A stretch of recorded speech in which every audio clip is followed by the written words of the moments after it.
Good morning, everyone. We're just going to get started in a couple of seconds here. Let folks join us.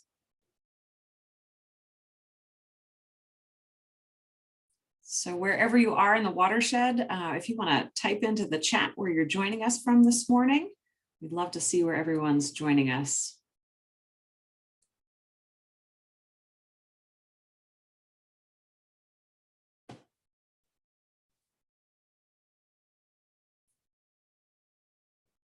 So good morning as people are joining. If you want to add into the chat where you're joining us from this morning, that would be great. We're just going to give it a couple seconds and let everybody get on the Zoom here.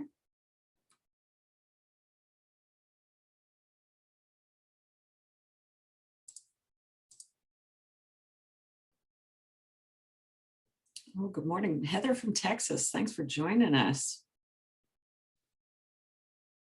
All right, very good. We'll get started here. So good morning, everybody. Welcome to the Alliance for the Chesapeake Bay's Breakfast on the Bay speaker series.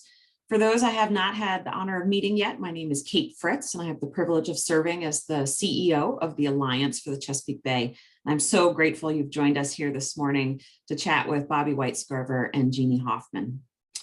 So the Breakfast on the Bay series is a signature live talk summer series that celebrates the 18 million communities, companies, and conservationists who live, work, and play in the Chesapeake Bay watershed.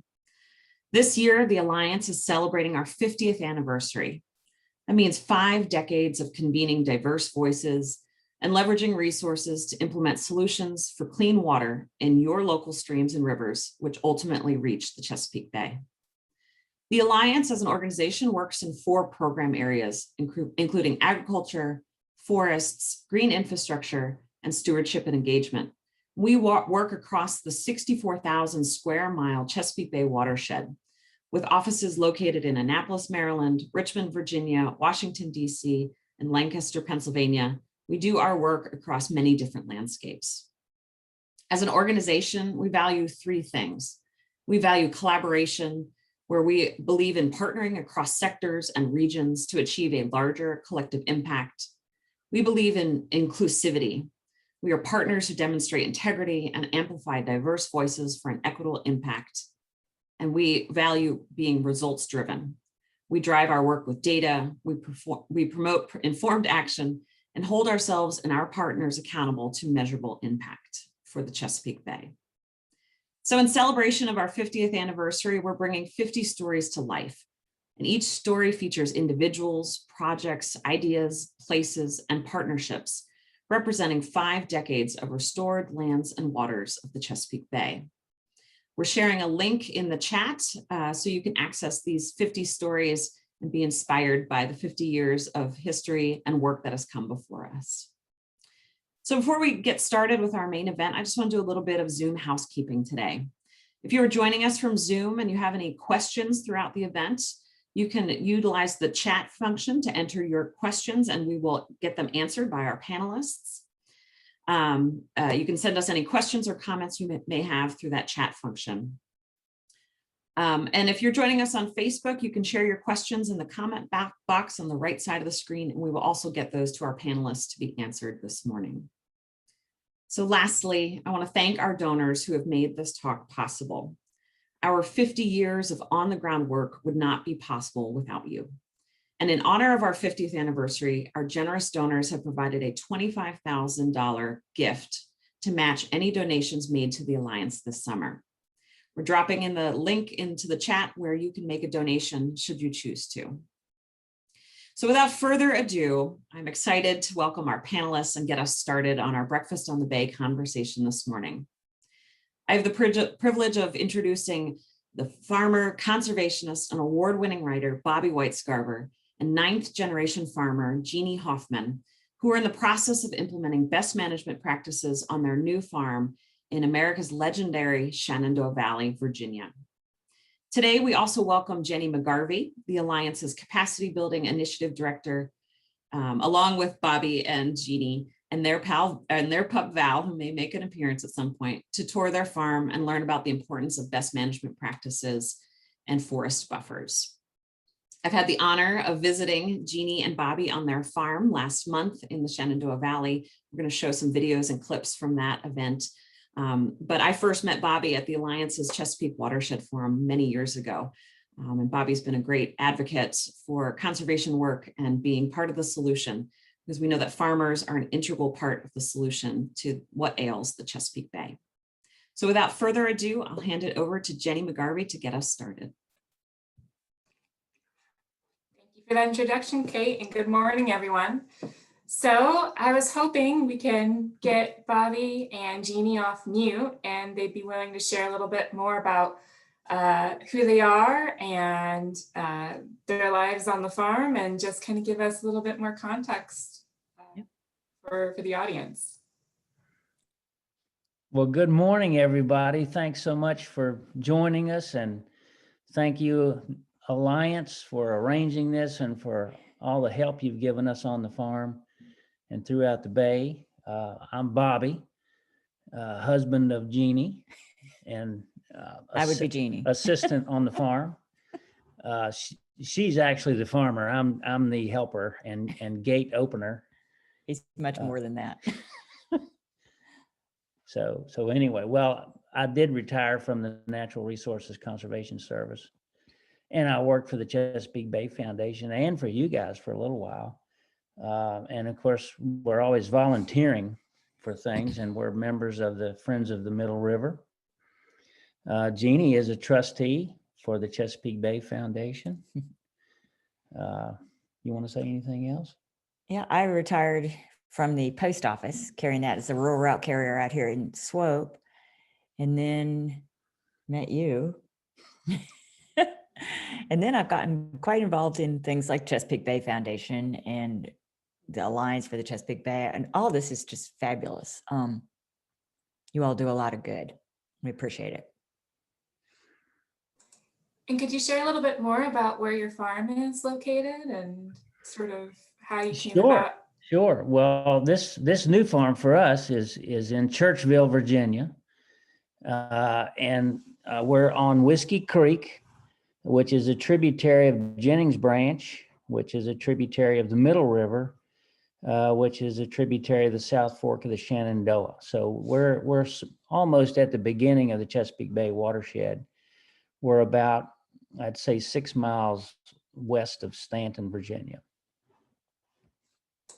All right, great. Well, as Kate referred to, we have a video from a few weeks ago. You generously invited the Alliance out to visit, and we sat down and talked a little bit more about your ethics and life on the farm, and hoping that Lauren can cue that video up for us. Lauren?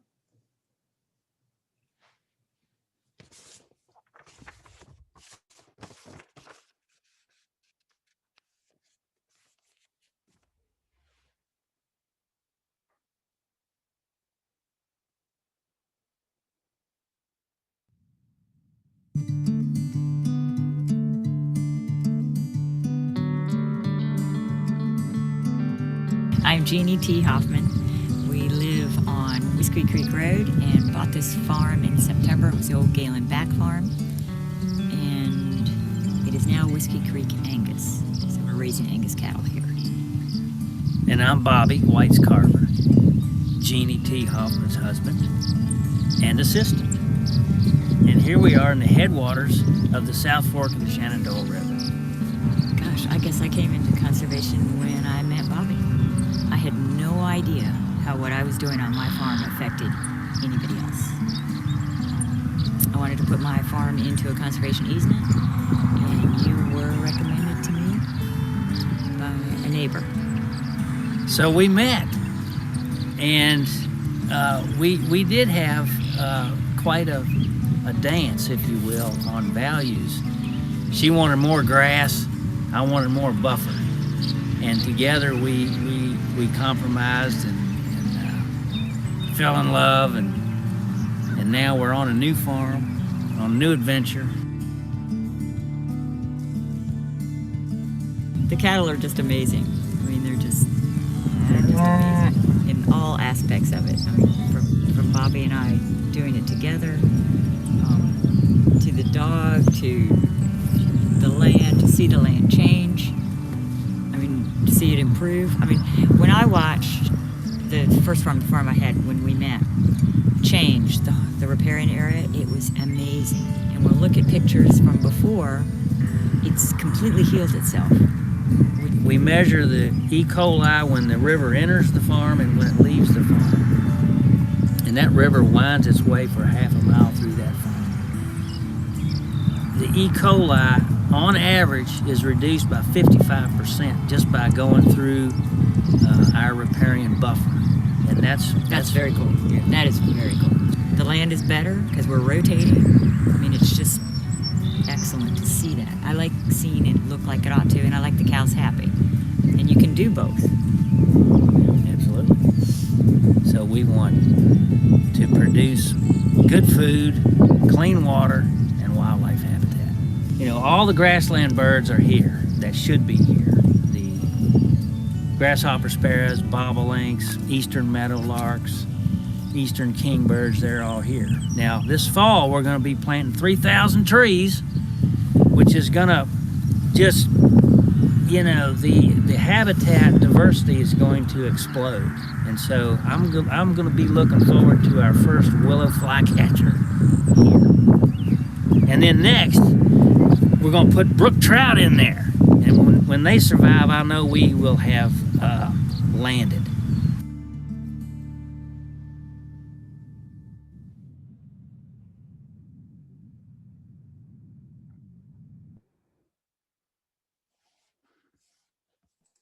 It's a great video.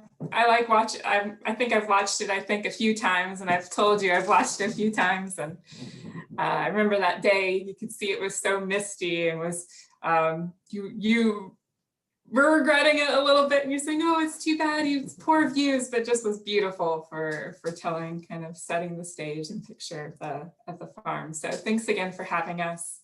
And we're so excited to see all of the projects come through, and one of which I know you both are very excited about too, as you've gone through and done a lot of retrofits to getting the farm back to functional since you purchased it last year. So I was hoping you could tell us a little bit about this next video we're going to watch. Well, sure. And I'd like to say a few things about the program that we're involved with.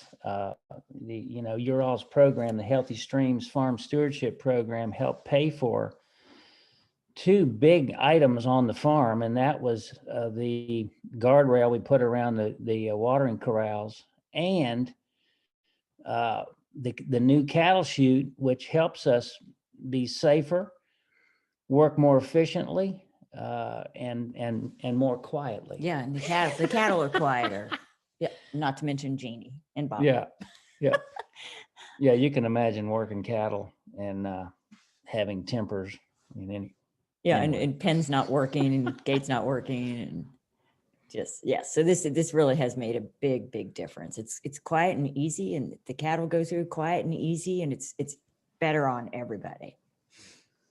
If people are having a hard time imagining what the cattle chute is, we have a video, and I will add an extra preface to this. When I came out, I think in May, to do just a check-in with Bobby and see how some of these projects were going in as we prepare for tree plantings this fall, he said, Jenny, let me show you this cattle chute that we installed with your support. And it was a full walking tour. And so when Kate came and our communications director came out with me in June, I was like, Bobby has to walk you through this. It is worth it, every bit of it. So anyways, with that, I think, Lauren, we're ready for the video. Yeah, and I might want to say that we worked 60 head the other day. Wow. And didn't bat an eye. Yeah. Nobody fussed. None of the cows got excited. Nobody tried to climb out. Nobody tried to kill each other. It was quite pleasant. And as a quick preface to everyone, the audio is soft in this video, and so you might need to turn it up a little bit to be able to hear what Bobby says.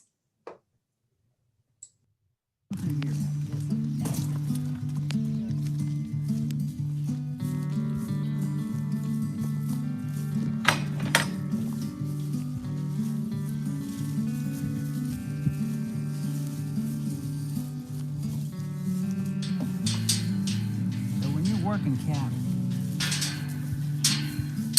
Now, when I say working cattle, we might have a pregnancy check in, give them a vaccination, or treat them for snake eye or something.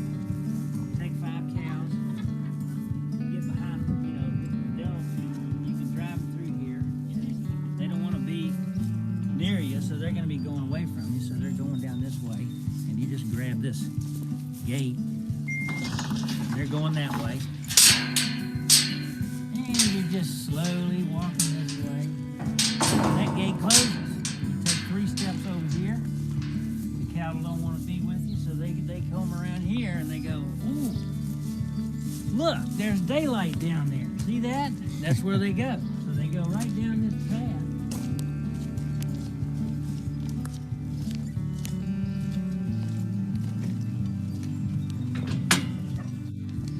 Jeannie's doing all that, and I'm standing right here. So when the cow steps in here, we catch her. And it's pretty quiet. Yeah. And then there's a pipe. So if we can put all 5 in here. And we just put this pipe behind them. They came back up.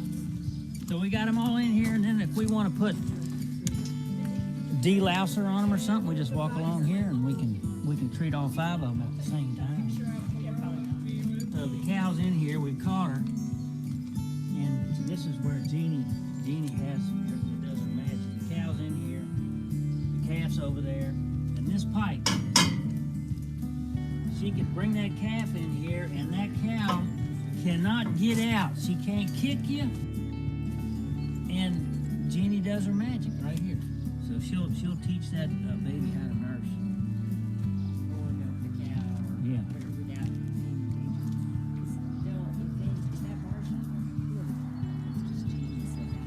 If that bar's not there, she can swing all the way out, but her head is still attached. So she's putting all the stress on the whole shoe system. You guys paid for this whole system. This right here. Y'all paid for it. Thank you.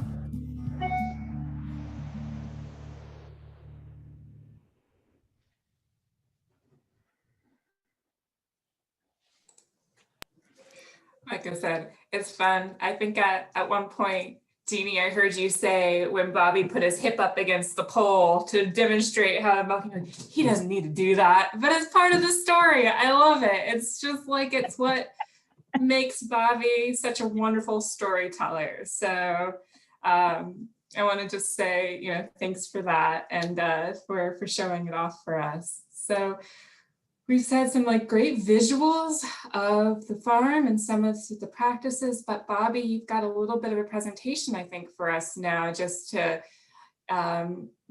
give people a little greater context for what kind of the projects you've been working on over this last year, you and Jeannie. Yeah, we started this project in September of last year, and it took, we had to go through some design work, and we got a lot of technical assistance from you guys, the Chesapeake Bay Foundation, the Headwater Soil and Water Conservation District, the Department of Forestry. But we actually started all that in September, and then in November, we actually started construction on the best management practices. And I want to show you what we did here. So let me try to screen share here. I think this is going to work. Is that okay? Can y'all see the screen? We can see it. Yeah. Okay. All right. I'm going to start now. So this is Whiskey Creek, and this is one of the exclusion fences that we put up. We put up about almost a mile of stream exclusion fences along Whiskey Creek and along an unnamed tributary that Leo and Judy Tammy named appropriately Rye Branch. And so we have, when we have a floodplain, we put in 2 strands of hot wire. And when we don't, we put up a very substantial fence. So it's about a mile of this kind of fence. And since we fenced the streams off, we drilled a well and we put in about a mile of underground pipeline to 6 strategically located watering corrals. And these corrals allow us to distribute grazing throughout the farm. And, actually the most limiting factor in a rotational grazing system is water. So this helps us be better stewards of the land, and it helps the cattle be more efficient at gaining weight, and it helps us distribute grazing throughout the farm.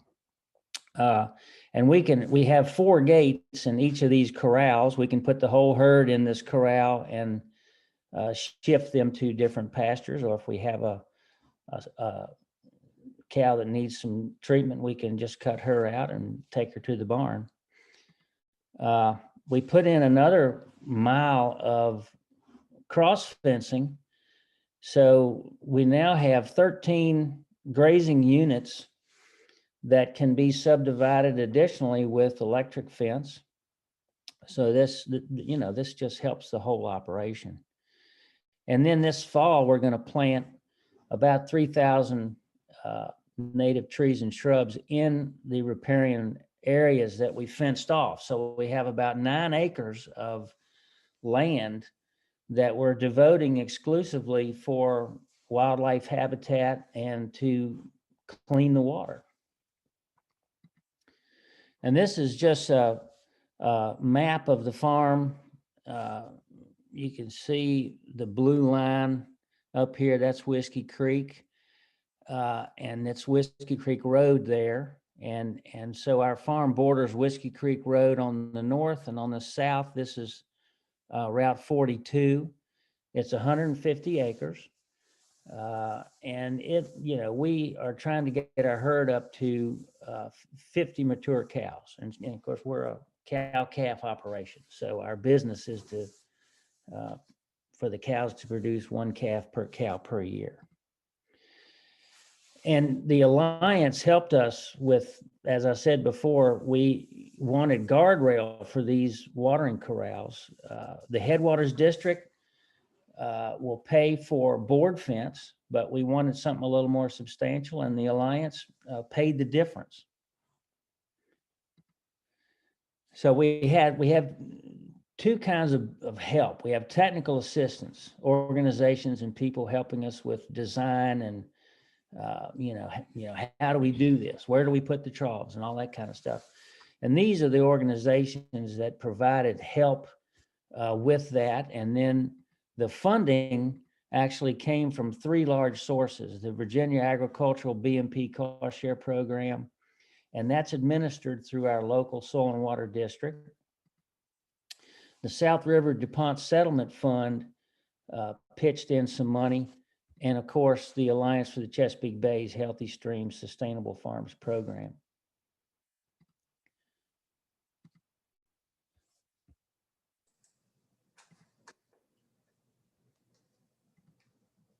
All right. Well, that was just a few slides of what we've been doing. So the construction actually took about 4 months.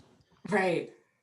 Yeah. And believe it or not, everything came true. I mean, the funding came through right on time. So everybody did their part, and we're so pleased that it's worked out so well. And it works. Yeah. Great. I mean, the whole We're so happy to hear that.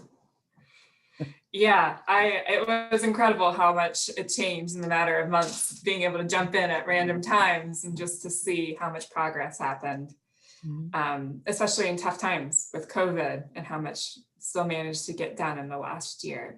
Yeah, we call this farm Whiskey Creek Angus, but it was, in the background, we call it our COVID project. We didn't have anything else to do. Right. Yeah, I guess you guys don't go small when you take on projects, do you? We have wondered about that a good bit. Like, why are we starting this at this particular point in time? Yeah, we're both in our 60s, and we're going, what are we doing? I know. That was said several times when we were in the midst of calving, and it was just like a horrible day. The weather was bad. We had heifers are cows that have not had a baby yet. So they don't know what they're doing because it's like teenagers having babies. And it requires more work, and can get rather strenuous. And the weather was horrible. And we both, yeah, it was bad. I mean, winter, you couldn't drive out in the fields. You could barely get the four-wheeler out. And walking was just, it sucked your boots off.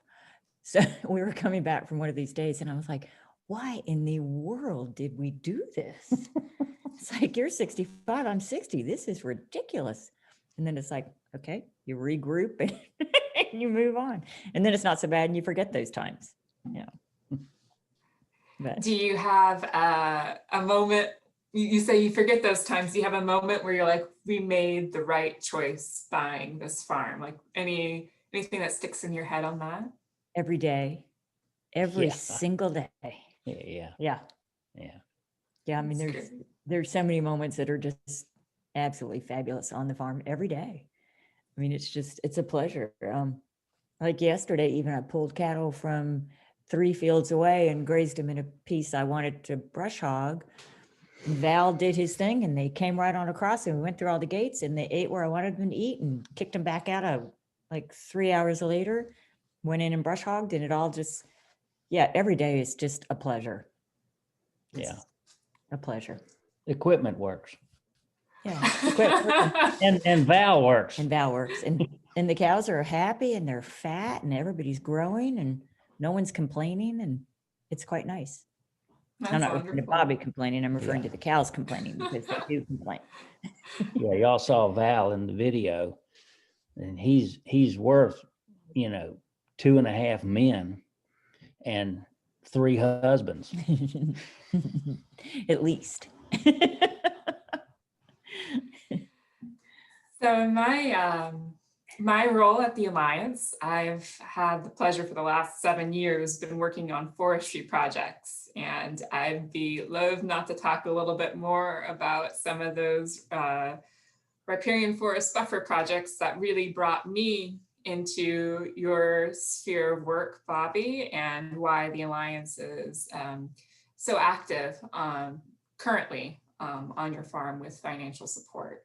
So although we've talked a little bit about it, I don't think we've defined yet what a riparian buffer is. And so Bobby, was hoping you might define what it is for us and really tell us why there's such an important practice and why we talk about it so often. Well, I'm glad you asked that question. Riparian buffers is, in my mind, the most important conservation practice on rural land. And I define it, it's got 2 parts. One, it's land adjacent to water, capable of filtering out and buffering the impact of adjacent land uses. And the second part, and perhaps most important, is that it provides inputs to the hydrant feature, the stream, that allows it to detoxify the water. And so when we plant trees along the streams, those leaves fall in that water, and that's the food source for a thriving aquatic ecosystem. And that's capable of giving us 8 times the power to consume pollution in the water, whether it comes from a sewage treatment plant or a back end of a cow. When you have a thriving aquatic ecosystem, it can detoxify itself. And as I said before, we've been monitoring E. coli. The Friends of Middle River have an army of volunteers that monitor streams in the Middle River watershed for E. coli. And we did it for 4 years on our Middle River farm. We measured the E. coli once a month for 4 years. When the river enters the farm, we take a sample, and when it leaves the farm a half a mile later, we sample it for E. coli.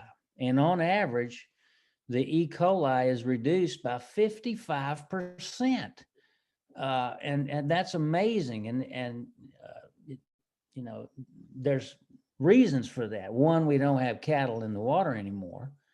Sunlight might have a, part to play, and time and distance.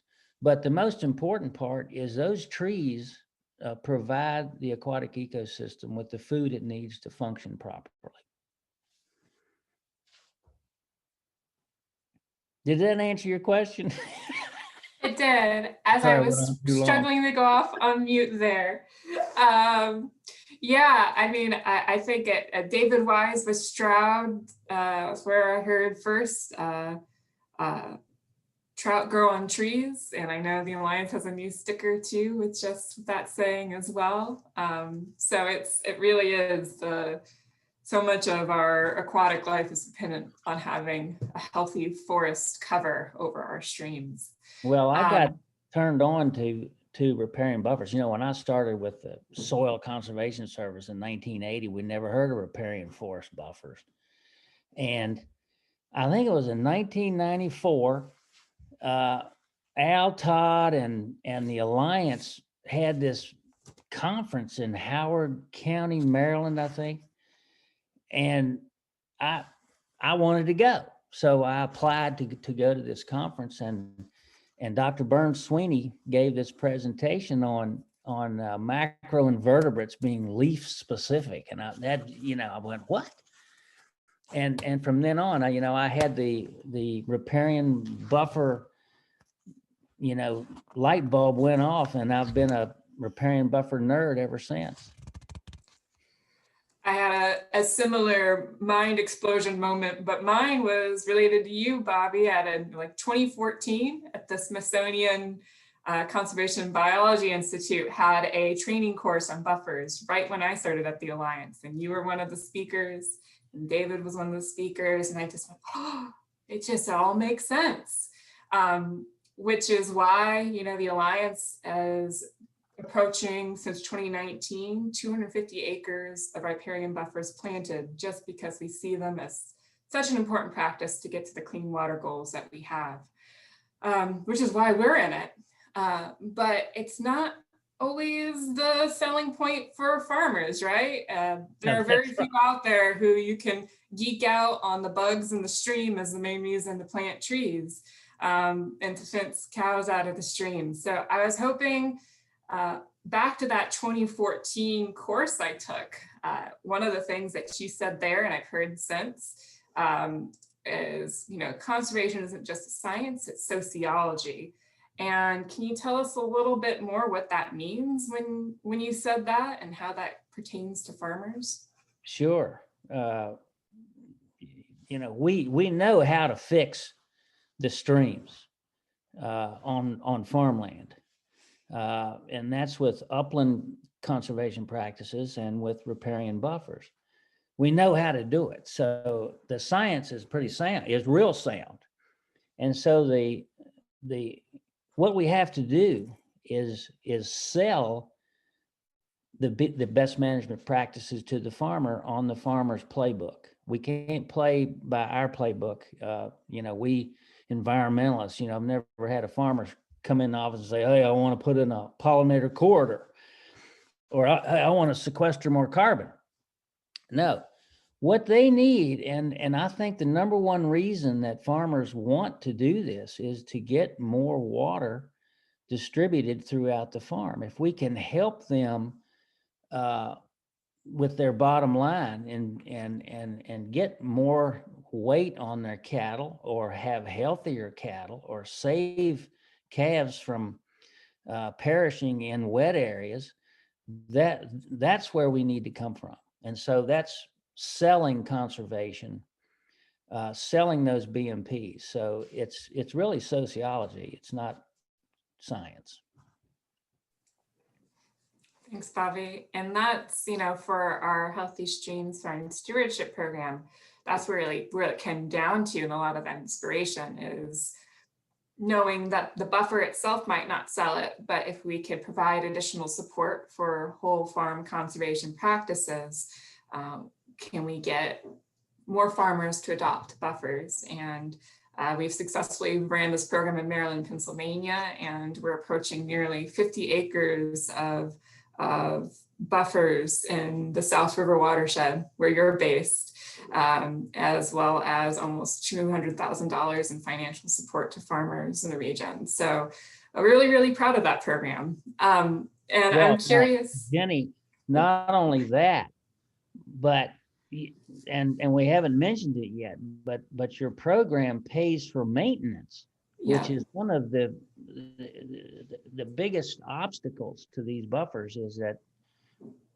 farmers and people don't understand. You just can't plant the trees and walk away. You have to maintain it. So your program is providing Jeannie and I and all the other people involved with this program with $1,000 an acre just for maintenance. And we need that. That's been a huge gap that I've been talking about for a long time. I'm Maintenance curious. has to be provided. That's a great segue, Jeannie. I'm curious, Bobby talked about what kind of sells to other farmers. What sold buffers to you? Bobby. I guess the realization that what I was doing where our farm was affects so many people below me and affects the Chesapeake Bay, which I didn't have a clue. So when that was explained to me, and that does go back to science, when that was explained to me, I'm like, well, why wouldn't you? And having cattle, water is always an issue when you're calving, because they want to go to a creek and they prefer to lay down near a creek, and then they'll have the baby near the creek, and then the baby, of course, is a baby, falls into the creek, gets into the mud.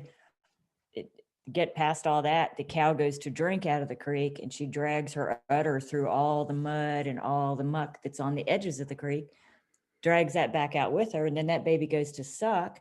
So he gets all those lovely things that are there that are awful. I'm being sarcastic. The mud all over a teat, and he sucks all that into his system. So you get a lot of sickness. So that's a huge plus to me, to not have the animals exposed to so much bacteria and such, in addition to the bay. But yeah, I like the cattle being healthier, and cleaner. Yeah. We know that at least 50% of all cattle illnesses are transmitted through the fecal oral pathway. So, it can't be healthy to drink dirty water. We don't do it. Yeah. I mean, and you can see a difference. We did this. There were several farms involved with previously, and there were some fields that we had really done a good job with, and other fields we were not able to do that. And those cattle inevitably got sick, or their calves got sick, or they got scours, or they got something, because the water they're drinking is coming from every single farm above them. So if those cattle are in the stream and those cattle are sick, or those cattle have anything wrong, or any other animal has something wrong with them, it just goes right into the system, and then your cattle are drinking it. And it's just not. Yeah, if your cows are drinking out of the stream, your biosecurity program is only as good as the worst farm upstream. Right. I mean, there's so many reasons that are excellent. And I think if people can understand what they're doing and what the benefits are to them, they'll sign up readily. But again, it goes back to the maintenance. That is really hard for a farmer to do, because that's taking on a good bit. I mean, if you have electric fence, you've got to mow underneath the fence lines. You have to check it religiously. Electric boxes don't last forever. You have to check them. Some cattle don't give a darn about electric. I've got one girl that just jumps over it and just goes, hey. So then you go down and get the dog and get her out. And of course, she won't jump back over. You have to open the gate for her to go out the gate. But I mean, so there's all kinds of things that are involved. It's not just putting it in and walking away. So it does require more on the farmer's part. And farmers are kind of pushed as it is, trying to make a living and keep going. Where we used to farm, it was difficult to get the cows to the barn. Oh, it was. Oh, I forgot about that. Oh, it's extremely difficult if you've got big, giant open fields to get them in. It used to be a rodeo. Seriously. It was worse than four-wheelers, horses. Lots of cursing. A lot of direction, a lot of yelling. And now it's just, you call them and you plan ahead, of course, so where you want them to be. And then it's really quite simple to move cattle and get them in. On the previous farm, we were dealing with 150 mama cows and 6 bulls. And Bobby and I could do the work. We could get them, well, Bobby and I and Val could do the work to get them in, to get them worked. And when we changed fences, and then, but previous to that, it was a zoo, Yeah. and it required 6 or 7 people. And So the fences along the streams, and then the cross fencing, if you can design them so that it can help you get the cattle into the working pens, that's a goal. It's great. That's, it's so helpful. Farmers don't normally get cattle in unless they have to, but the way we're set up here, you can get them in anytime you want to and not do anything to them. Don't have like an injection or something like that, or having to go through the chute. So then it becomes not scary to them and not a bad thing. So it just gets like, much oh, easier. wait, we're moving. Must be greener grass. Oh, we're going to the pens. Okay. So That's it does great. make it easy. So you said it took 6 people and 4-wheelers and dogs. What does it take now? Bobby and I and the dog. Actually, you and Val can do it anytime you want. Actually, I usually just watch. We didn't play this video, but I know you shared it on Facebook, Bobby, of just all of us watching Jeanne and Val work together, which was pretty impressive. I think we were all a little bit in awe at something we had. We might be able to share a link for that. I don't know if Lauren can do that for us, but we had the music in the background, but you can't hear what I thought were just like Jeanne's calls to Val, and it's just like it's part of the magic and being there. Right. So Well, he is just a superb dog. I mean, he's just the best little guy. Like, he heard the word cattle and he got up from the kitchen. He came cruising around here, looking around like, what's going on? So that was fun. Yeah, That was and fun. Val's handler's pretty awesome too. Yeah, thank you. You're sweet. So talking about Val, talking about calving season, I kind of wanted to open it up both to you. If you wanted to share any other stories on the farm, I wanted to point people also towards Bobby's book, Swope Almanac, which came out 2019. Is that right, Yeah. Bobby? Birthday 2019, prior to the pandemic.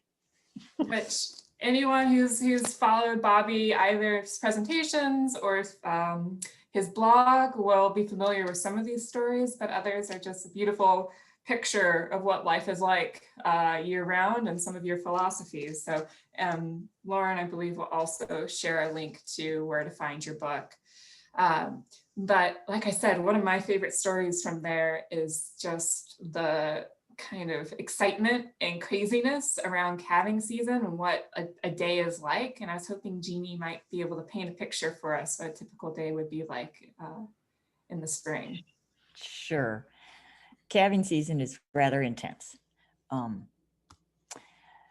You're up early and you go to bed late, and Sometimes you get up in the middle of the so night. you get up in the middle of the night. If you're not calving heifers, like I mentioned earlier, heifers are cows that have not had a calf yet.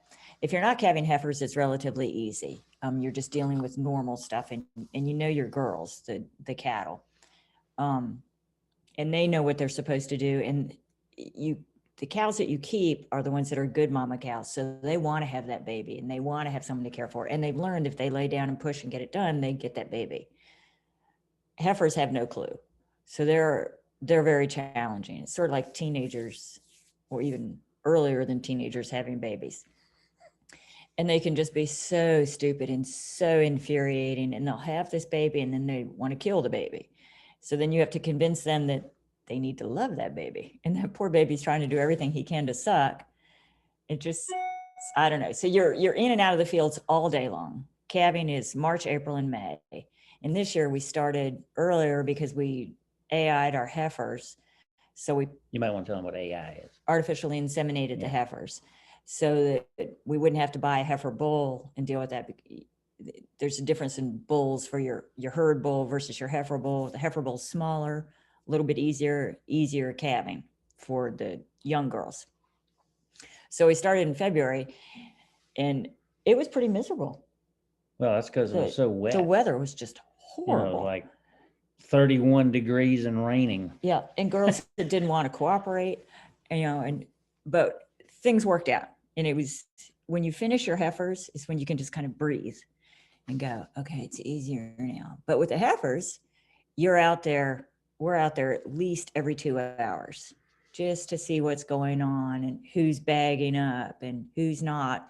And again, reinforcing that us being there is not a bad thing, so that you can get them in the middle of the night, get them into, and of course you're calving close to your pens, so you can get them in. So everybody's used to traveling in and out to get water or feed or whatever.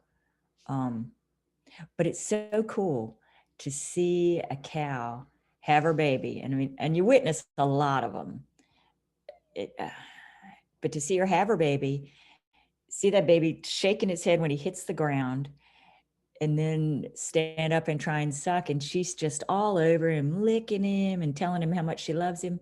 And to watch them grow from like a 50, 60 pound calf up to what we sell, which is roughly 600 pounds, it's just really, really very cool. So it's very rewarding.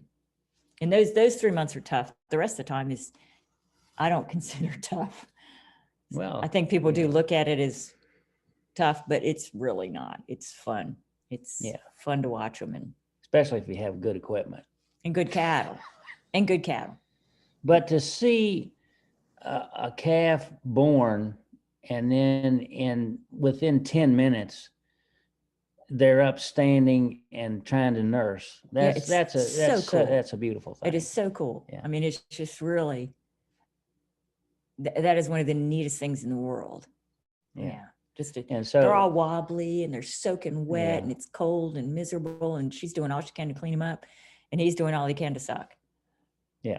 And that's when it works. Yeah, that's when you're okay. And now the reason, farmers are around or shepherds are around is because it doesn't always work like it's supposed to. Yes. You might have a baby that doesn't know how to nurse, or you might have a mean mother, or, they might have, Or it's just too cold. Just too cold. And it might be a big baby, and you might have to assist with, pulling or getting something the like baby that. out. But yeah, it's just, and we move the way we're set up, and we've been set up previously also, is when they calve, we have one field we calve in. Well, the heifer's calving right next to the house and the pens, and the cows calve a little further away. But once they calve, we move them into a separate field, so they're in a clean field. They can deal with their babies by themselves and not have to worry about somebody else trying to come by and go, oh, is that my baby? And they're like, no, it's not, it's mine. And then, but some cows are a little more persistent because they sometimes they think get their confused. hormones just get ripping through their bodies, and they're just sure it's theirs. So that makes a difference too, I think. And it keeps your calving field clean, because they're in and then they're out. So your calves again stay healthier. And you can't always do that if you don't have the fences and the buffers, things set up to be able to do that. Yeah. But it's great fun. It is just so much fun. It's tiring, gets frustrating, but it's just, when it works, it's just over the top. And when we catch them too, when they're just born, we wait till they suck and get their first meal, and she's cleaned them up, and then we catch them and tag them and give them vitamins. And if they're bull calves, we band them, and then you're done. And tag them, the tag that goes in the calf matches the tag in the cow, so that if something does happen or she's running around bawling, you can find her calf and hook them back up for whatever reason that they got separated. So then you know and you can tell who's doing a good job and who's not. And here again, I've probably spoken entirely too much here. I will say, this is all really interesting. I think most of us are not, cattle operators, and so we don't have any of this background. So thank you for opening up that window for us and sharing. And your passion is contagious. And I think we've got a few questions from the audience kind of bouncing off of that. Somebody asked about, Jeanne, what your farming experience was before you started your own farm. Farmed on my mother's farm. I was raised on a beef cattle farm in Swope, and then went away for a while. I rode horses my whole life since I was just a little girl. So I've always had this affection for animals, and raised in a very animal loving family, and had cows as long as I can remember. Yeah, their family's been on the same farm since 1746. Yeah, isn't that cool? That's really cool. That's why she's ninth generation. Right. It's really very cool. And of course my mother farms, and it's yeah, that's been where my training has come from. Is that the question? Yeah, she Yeah, knows that was cows. great. He's like a cow whisperer. Well, I don't know about that, but I can read animals. And I think that's as much from my horses as it is the cattle. So I know your property on the Middle River, you still have that. And I'm sure you have some pretty strong relationships with your neighbors there. But somebody also asked in your current with Whiskey Creek Angus and the Churchville farm, whether you have a sense of how your upstream and downstream neighbors are doing with riparian buffers and similar conservation. Are you? Well, it's not going so well. But you know, we're trying to provide a good example, and we'll be quietly, you know, pushing the ball, you know, if you will. Setting an example, I think will do the most good here. But I will say, in the Headwaters Soil and Water Conservation District, I was told that there were 72 livestock exclusion projects underway this year. So, you know, livestock exclusion in Virginia is the most popular BMP on livestock farms. So that's good news. Now, you know, it's not happening fast enough, but it continues to grow. So we just need to keep pushing and keep selling and keep you know, just keep doing going. a good example and keep encouraging people. Yeah. And, you know, the You'll get better. program, you know, we have like 8 different financial programs to help farmers do this. And the programs keep evolving in a positive way because we learn from our mistakes. We learn to be more flexible. You guys have put in the maintenance aspect of it, which has been missing for, you know, 20 years. You know, we still have some kinks to work out, but we keep improving, and that's important for us to do that. So thank you for having a flexible and growing and evolving program. Yeah, the addition of maintenance is a huge thing. That is a huge thing, because I've heard a lot of farmers say, can't do it because I can't maintain it. And I'm like, I understand that. Yeah. Okay. Yeah, and we at the Alliance have explored other programs too beyond financial support, like our Riparian Rangers program in Pennsylvania, where volunteers come out and they do a monthly spot check and basic maintenance on top of the regular care that riparian buffers take. Just trying to get to that problem that you've so well pointed out, Jeannie, of maintenance is a lot of work and a lot of time, and it's a hard commitment to take on. So you know, we have the Friends of Middle River took on several buffer projects to help people maintain the trees and take care of the weeds and so forth. That's right. That's right. Even one I think we were collaborating on too. That's at right. least, yeah. So I think this is mostly a point of clarification. Somebody was asking about all the work you've done in conservation on your previous farm.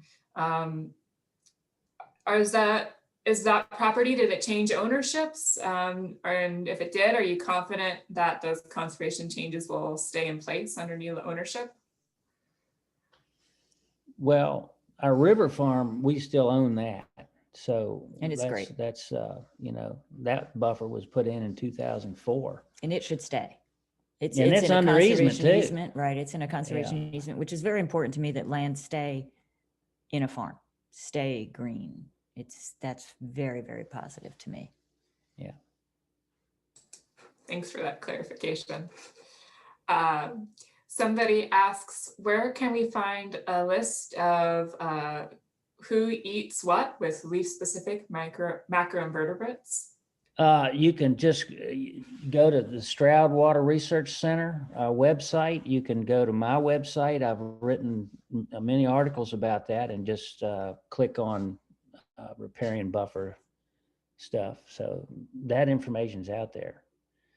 You know, like, you know, I never knew, you know, mayfly A eats these leaves in order of preference, and mayfly bee eats another list, leaves in preference, and it's unbelievable. Yeah. That's So- a place to look. Well, that's who did the research on it. And so the moral of the story is we need to plant a diversity of native trees and shrubs along our buffers, because if we want a diversity of macroinvertebrates to shred the leaves and get that ecosystem going, we need a diversity of leaves. Absolutely. And then we have one last question here. And if anyone else has questions for us, they can drop them in the chat. But it says, in the video, you mentioned that when you see brook trout in your streams, you'll know you made it. How far off do you think you are from that reality? And what else can be done? Well, that's one of the goals of the Chesapeake Bay program, is to reintroduce brook trout, which are native trout, in freshwater streams in the Chesapeake Bay watershed. And they have to have clean, cold water. And so if we can get the temperature, down with trees and with, encouraging our springs and so forth, if we can just get them clean enough, they'll survive. And so once we do that, we did that in Pogue Run near Stanton. We cleaned up that whole watershed. We fenced all the cows out. We fixed the leaking septic tanks and so forth. And then we introduced brook trout and they lived. So, that's our canary in the gold mine, in streams, it's brook trout. How far out? Well, in Middle River, we're a long way from the upper Middle River. Long time. Whiskey Creek, it's pretty, it's not too bad. We'll He's see. so optimistic. I'm hoping Middle River in my lifetime, How many miles do you know? How many miles of waterway you have upstream of you on Whiskey Creek? Like how far down are you in that particular tributary? I'm not sure about that. I haven't been here that long, but it's easy to find out. And I've done some projects on Whiskey Creek. There's one way upstream, but that's the only other one that I know of. So we've got lots of opportunity here. Yeah. Well, I'm excited for it. I'd be happy to I know you primarily work with the kids to drop the brook trout in, but I'd be happy to help out on that. Okay. And so I've got one final question for you. What is your hope for the Chesapeake Bay in the next 50 years? Well, we want to restore it for sure. And we want to be able to put brook trout in every freshwater stream. That was the top predator fish. That it becomes healthy. Yeah. I would like a score of B. That would tickle me to no end. Yeah. A would be great. If B we is can doable. exclude the livestock from all the perennial streams in the Shenandoah River, we could delist it. That's an achievable goal. Yeah. And so is the Bay. So we just need to do our part And keep on educate. moving. And educate. People have got to be educated. I think if they understand what they're doing, how what we do here affects people down there, that it'll help. Oh, I see a question from Brooke about Logan Ward's book. Jeannie was involved in that. She delivered mail to them on horseback. Yeah. So Their first day. she's in the book. The first day into 1900. Yeah, I'm in the book a couple times. But the first day they went back to the year 1900, I was carrying, of course, the swope route, and I delivered their mail on my horse. It was great fun. You didn't tell your boss that, did you? No, my boss gave me permission. I had a good boss. All right. Well, I want to thank you both so much, Jeanne, Bobby, for your time, for your stories, and just can't wait to keep working for you or with you. And I'll hand it over to Kate. It's our pleasure. Thanks, Jenny. Thanks, Bobby and Jeanne, for sharing your story and your farm with us. Really appreciate it. You truly are testimony and that farmers are part of the solution to our local waterway challenges in the Chesapeake Bay. So thank you for all you have done for our waterways. And if we're going to put one more plug in for Swope Almanac, it is a fantastic book. Highly suggest you pick it up. It's a great read. There's great illustrations in it. Bobby is a naturalist as well, and there's so much sharing going on in there. And I was just so honored to finally meet the Princess of Swope when I was there visiting Jeanne and Bobby in June. So that was a great honor I have had. So thank you. So I want to thank you all for attending our Breakfast on the Bay this morning. I just want to remind everybody that this was made possible by our generous donors, and that in honor of 50 years of our on-the-ground work, our generous donors have put up a $25,000 match donation gift to the Alliance this summer. So if you make a donation to us, we'll be able to match that dollar for dollar to help us continue to do work with farmers like Bobby and Jeanne on the ground to help improve local water quality. If you are interested in other Breakfast on the Bay talks we have coming up throughout the rest of the summer, we're dropping a link in the chat. We encourage you to please sign up and join us. And we will be sending out a recording of the video today, our session today, to all attendees, so you can watch and share at your pleasure. So thank you all for joining us, and have a wonderful Thursday. And I hope, Jeanne and Bobby, you guys get that rain you've been hoping for. Okay, Please, thanks everyone. Thank you. Take Bye. care. Thank you. Thanks all. Bye.